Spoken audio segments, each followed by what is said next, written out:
காட்டுவார். அவர் நேரம் தாமதமல்ல, தெய்வீகமானது. கர்த்தரின் வேதம் என் பாதைக்கு விளக்கு.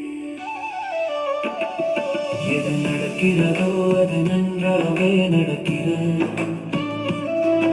எது நடந்ததோ அது நல்லதுக்காக நடந்தது. எல்லாம் ஆண்டவரின் திட்டம், எல்லாமே தேவனின் விருப்பம். எது நடக்க போகிறதோ அது நல்லதுக்காகவே நடக்கும்.